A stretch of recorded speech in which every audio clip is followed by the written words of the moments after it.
10 লক্ষ টাকা death family পেলেন, আজকে 1 লাখ টাকা করে ইনজোর্ডরা পেলেন।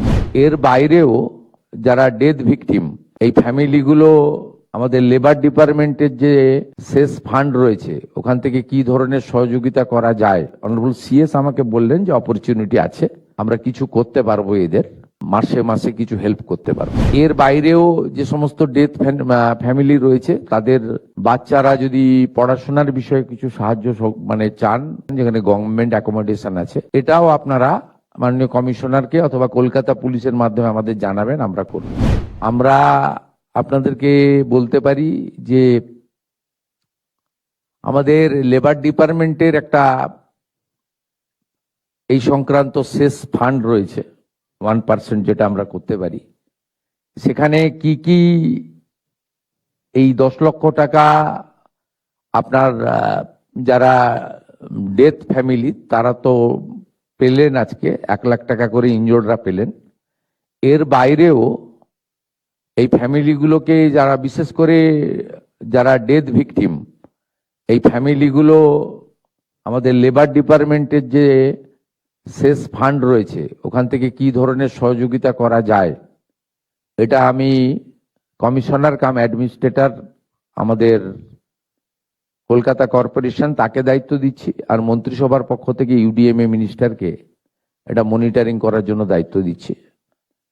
মাননীয় অগ্নিমিত্রা পাল মহোদয়া ক্যাবিনেট মিনিস্টার, মাননীয় শ্রীমতী স্মিতা পান্ডে আইএস এই বিষয়টা দেখবেন, দেখে চিফ সেক্রেটারির মাধ্যমে আমার কাছে প্রপোজাল আসবে।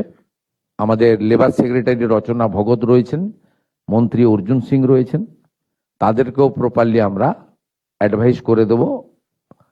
আপনাদেরকে আমরা এই বিষয়টা মাননীয় স্মিতা পান্ডে মহোদয়া তিনি আপনাদেরকে জানিয়ে দেবেন আগামী 7-10 দিনের মধ্যে অপরচুনিটি কি রয়েছে আর আমরা কি করতে পারি। অনারেবল সিএস আমাকে বললেন যে অপরচুনিটি আছে, আমরা কিছু করতে পারবো, এদের মাসে মাসে কিছু হেল্প করতে পারবো। এর বাইরেও যে সমস্ত ডেথ ফ্যামিলি রয়েছে তাদের বাচ্চারা যদি পড়াশোনার বিষয়ে কিছু সাহায্য চান, হোস্টেলে রেখে করতে চান বা অন্য জায়গায় করতে চান যেখানে গভর্নমেন্ট অ্যাকোমোডেশন আছে, এটাও আপনারা মাননীয় কমিশনারকে অথবা কলকাতা পুলিশের মাধ্যমে আমাদের জানাবেন, আমরা করব। আমি কলকাতা কর্পোরেশনকে বলবো ওনাদের যে ডেলি কাজগুলো হয় তাতে এই 15-16টা ফ্যামিলি যারা বিহার বা ইত্যাদি আছে তাদের পক্ষে সম্ভব নয়। কলকাতা বা অ্যাডজয়নিং এলাকাতে যদি এই ফ্যামিলিগুলো যারা থাকেন তারা যদি আপনাদের বিভিন্ন ধরনের কাজ হয়, সেই কাজে যদি এদের ফ্যামিলির কোনো লোক সক্ষম থাকে বা করতে চায়, ইনক্লুড করা। আমি কলকাতা পুলিশকেও বলবো তাদের এলাকায় যে সমস্ত ব্যক্তির ফ্যামিলি ঘটেছে তাদের ক্ষেত্রেও কলকাতা পুলিশ থেকেও যেন তাদের পরিবারের সঙ্গে লোকাল থানায় একটু যোগাযোগ রাখেন, কোনো সহযোগিতা লাগলে করেন। আর হেলথ ডিপার্টমেন্টের মাননীয় এমআইসিকে আমি অনুরোধ করবো, এমওএসও আছেন, যদি ফার্দার ট্রিটমেন্টের জন্য কারোর মনে হয় যে আমার এখনো শরীর ঠিক হয়নি, আরো ওষুধ দরকার বা আরো কিছু স্যাটিসফাইড হওয়ার জন্য নিজেই মনে করছেন যে আমি অসুস্থতা ফিল করছি বা আমার ব্যথা বেদনা আছে, সেটা ডক্টর শারদ মুখোপাধ্যায় আমাদের এই ফর্মাল মিটিং এর পরে আপনারা ওনার কাছে নাম ফোন নাম্বার দিয়ে দিন, উনি প্রপারলি দেখে দেবেন। এবং যতদিন আপনাদের ওষুধ দরকার বাড়িতে থাকলেও কমপ্লিটলি ওষুধ আমরা প্রোভাইড করব আমাদের স্টেট গভর্নমেন্টের পক্ষ থেকে।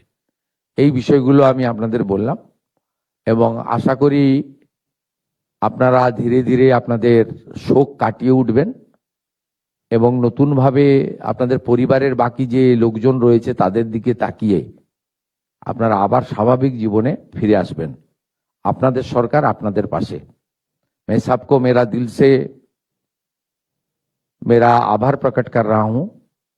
आप लोग का जो दुख की घड़ी चल रहा है उससे आप निकल के आइए और नॉर्मल लाइफ लिव करने का कोशिश कीजिए। स्टेट गवर्नमेंट की ओर से जो जो करना है हम कर रहा है, आने वाला दिन में भी हम लोग करेगा।